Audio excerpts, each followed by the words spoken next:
So இப்போ பார்க்க போற டாபிக் வந்து ரொம்ப முக்கியமான இஷ்யூ. இந்த இஷ்யூவ ரொம்ப டீட்டெயிலா புரிஞ்சுக்கிறதுக்கு ஒரு எக்ஸாம்பிள் தேவை. நான் ஒரு எக்ஸாம்பிள் சொல்றேன். புரியுதான்னு பாருங்க. ஸோ இவங்க வந்து ஒரு பேஷண்ட். தமிழ்நாட்டுல இருக்கிற ஏதோ ஒரு வில்லேஜ்ல இருக்கிற இல்ல ஒரு டவுன்ல இருக்கிற ஒரு பேஷண்ட். இவங்களுக்கு டிவி வந்துருச்சு. ஸோ டிவி வந்து என்ன பண்ணுவாங்க? வழக்கமா ஒரு மெடிசன் தருவாங்க. அந்த மாத்திரை சாப்பிட்டா சரியாயிடும். பாக்டீரியா செத்து போயிடும். பட் இப்போ என்ன ஆகுது? பழைய மெடிசன்லாம் கொடுத்தா, அதாவது ஓல்டு ட்ரக்ஸ் அதெல்லாம் கொடுத்தா என்ன ஆக மாட்டேங்குது? சாக மாட்டேங்குது. ஒரு மாத்திரைக்கு சாக மாட்டேங்குது. அப்போ டிவி என்ன ஆயிடுச்சு? இந்த பாக்டீரியா பழைய ட்ரக் எல்லாத்துக்கும் ஸ்ட்ராங் ஆயிடுச்சு, ரெசிஸ்டன்ட். இந்த பேஷண்ட் எங்க இருக்காரு? ஏதோ ஒரு டவுன்ல தமிழ்நாட்டில் இருக்கார். வழக்கமா டாக்டர்ஸ் யூஸ் பண்ற எல்லா மெடிசனும் கொடுத்து பார்த்தாச்சு. எல்லா பழைய மருந்து ஒர்க் அவுட் ஆகல. அடுத்து என்ன பண்ணலாம்? ஏதாவது ஒன்று புதுசா பண்ணும்ல. ஸோ டாக்டர் அடுத்து என்ன பண்ணணும்?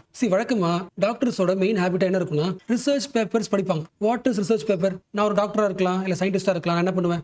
பிஹெச்டி பண்ணுவேன். ஒரு வில்லேஜ்க்கு டேரக்டா போய் அப்சர்வ் பண்ணுவேன்.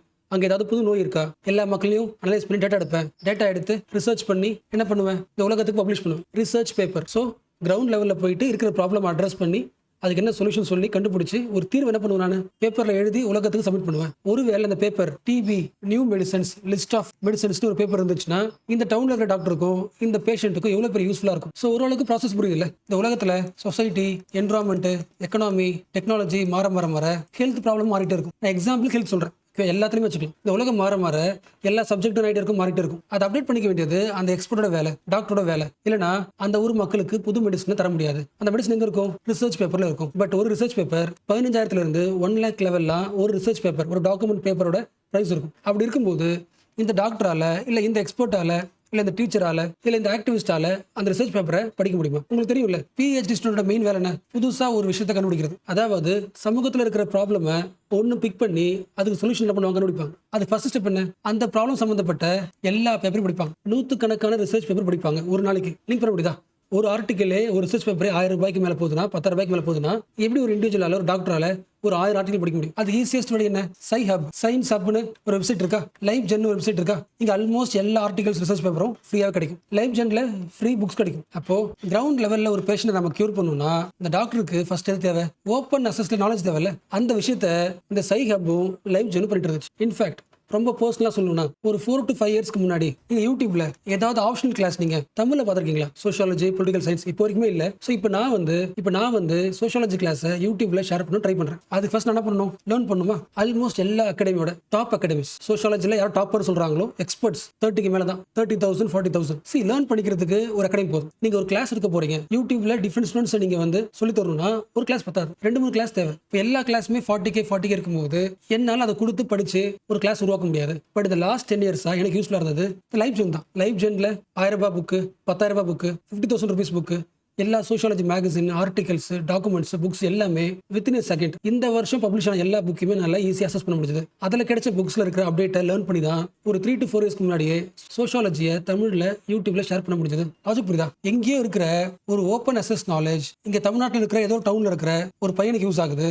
அது ஓப்பன் அசஸா கிடைச்சதுனால என்னால அதை எல்லா கிளாஸஸுமே யூடியூப்ல ஷேர் பண்ண முடிஞ்சது. அப்போ நான் வந்து சோஷியாலஜில சில கிளாஸஸ் ஓப்பனா ஷேர் பண்ணிருக்கேன்னா அதுக்கு மெயின் ரீசன் எனக்கு கிடைச்ச இன்புட் வந்து ஓப்பன் அசஸ். ஒருவேளை எனக்கு இது கிடைக்கலனா நான் ஃபீஸ் பே பண்ணி கொடுத்தா படிச்சிருக்கணும்னா கஷ்டம் இல்ல. ஒன்னு வாங்கிருக்க மாட்டேன். ஒன்னு வாங்கியிருந்தா ஒரு பேசிக் கிளாஸ் ஷேர் பண்ணிக்க முடியாதுல்ல.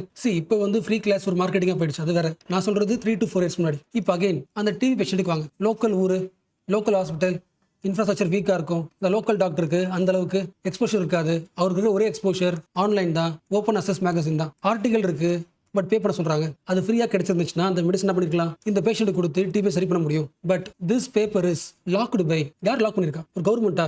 இல்ல, $multi-billion செலவுக்கு பிசினஸ் பண்ற ஒரு பப்ளிஷர் எல்செவியர், வில்லி, ஏசிஎஸ் இந்த பேப்பரை லாக் பண்ணிட்டாங்க. பிளஸ் என்ன பண்ணாங்க? கோர்ட்ல கேஸ் போட்டு சயின்ஸ் ஹப்பையும் லைவ் ஜென்னையும் அசஸ் பண்ணக்கூடாதுன்னு கோர்ட்ல கேஸ் போட்டு பேன் பண்ணிட்டாங்க. இது யாருக்கு பயங்கரமான லாஸ்? குளோபல் சவுத் கண்ட்ரீஸ்ல படிக்கிற எல்லா ஸ்டூடெண்ட்ஸுக்கும், எல்லா ரிசர்ச்சர்ஸ்க்கும், எல்லா சயின்டிஸ்ட்டுக்கும், எல்லா பிஹெச்டி ஸ்டூடெண்ட்ஸ்க்கும் பயங்கரமான லாஸ்.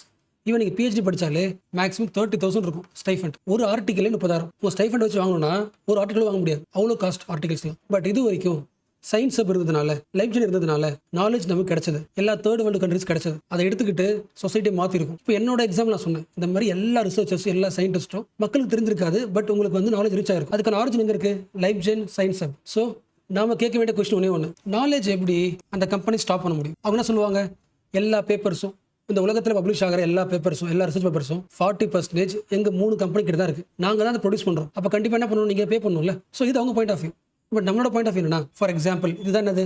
பப்ளிஷிங் கம்பெனி வச்சுக்கலாம். அந்த ரிசர்ச் பேப்பரை பப்ளிஷ் பண்ற கம்பெனி. நீ ஒரு காசு வைக்கிற, இவ்வளவு காசுன்னு அதை வைக்கிறதுக்கு உனக்கு எலிஜிபிள் கிடையாது. என்ன ரீசன்னா இந்த ரிசர்ச் பேப்பரை இந்த கம்பெனிக்காரன் எழுதுனது யாரு? ஒரு சயின்டிஸ்ட். இந்த சயின்டிஸ்ட் தான் என்ன பண்ணிருக்காரு, டைரக்டா ஒரு பிளேஸுக்கு போயிட்டு, ஒரு வில்லேஜுக்கு போயிட்டு என்ன ப்ராப்ளம்ன்றதை அட்ரஸ் பண்ணிருக்காரு. அப்படி வச்சுக்கலாம். இல்லனா ஒரு சயின்டிஸ்ட் போயிட்டு அப்சர்வ் பண்றாருல. ஃபார் எக்ஸாம்பிள் ஒரு வில்லேஜ் போறாரு, ஒரு ப்ராப்ளம் இருக்கு, அந்த ப்ராப்ளம் பத்தி மக்கள் என்ன பண்றாரு, பேசுறாரு, டிஸ்கஸ் பண்றாரு, நாலேஜ் வாங்குறாருல, டேட்டா கலெக்ட் பண்றாருல. அந்த டேட்டா யாரோட data? Peoples data. Collected datas are the real lifes of the people. அந்த டேட்டாவை அனலைஸ் பண்ணி ரிசர்ச் பேப்பர் ஆக்குறதுக்கு கவர்மெண்ட் எல்லா இன்ஸ்டிடியூஷனுக்கும் டாக்ஸ் தருது. ஸோ கவர்மெண்ட் ஆல்ரெடி ரிசர்ச்சுக்கு டாக்ஸ் மணில இருந்து ஃபண்ட் பண்ணுது. அப்போ ஒரு சயின்டிஸ்ட் பீப்பிள்ஸ் டேட்டாவை கலெக்ட் பண்றாரு, ரிசர்ச் பண்றாரு, அகைன் சொல்யூஷன் கண்டுபிடிச்சி டேட்டாவை ரெடி பண்றாரு, பப்ளிஷ் பண்றாரு, அகைன் யூஸ் ஆக போறது மக்களுக்கு தானே. அப்ப அந்த ஃபுல் ப்ராசஸ்ல கம்பெனிக்காரன் ஏன் உள்ள வரணும்? கம்பெனிக்காரன் என்ன பண்றான், ஒரு இன்ஃப்ராஸ்ட்ரக்சர் வச்சுக்கிட்டு எல்லா சயின்டிஸ்டையும் ஆர்கனைஸ் பண்ணிக்கிட்டு எல்லா ஸ்டூடெண்ட்ஸ் ஆர்கனைஸ் பண்ணிட்டு ஜஸ்ட் என்ன பண்றாரு, பப்ளிஷ் பண்றாரு. அந்த ஒரு வேலைக்காக இந்த ஃபுல் லாங் ப்ராசஸையும் இந்த ஃபுல் நாலேஜையும் பிளாக் பண்றது எதுக்குலாம் இருக்காதுல்ல. லாஜிக் புரிஞ்சா?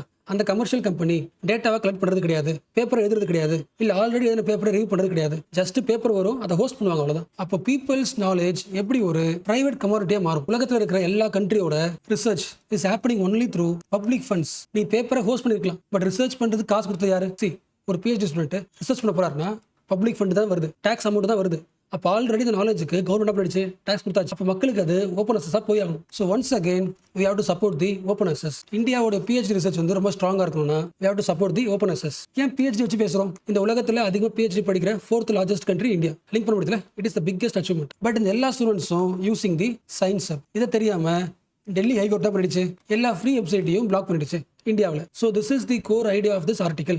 ஆக்சுவலாக ஒரு பாயிண்ட்டுங்க இப்போ நடந்துருக்குல்ல, அப்படியே ஆப்போசிட். 2021 கோவிடுக்கு அப்புறம் எல்லா கண்ட்ரிஸும் முடிவு ஒரு பாயிண்ட் என்ன, இந்த உலகத்தில் பேண்டமிக்கை சரி பண்ணணும்னா ஒருத்தவங்க நாலேஜ்லாம் பத்தாது, உலகம் முழுக்க சேர்ந்து எல்லாரும் சேர்ந்து ஒர்க் பண்ணணும். அப்போ சயின்ஸ் நாலேஜை ஓப்பன் ஆக்கணுன்றத மெயின் எய்மே. ஸோ யுனெஸ்கோவில் 190 countries including India accepted this point. So எல்லா கண்ட்ரிஸும் accepted the first framework for first international agreement for creating the open science. Make science freely accessible. அதுக்கு என்ன ரீசன்?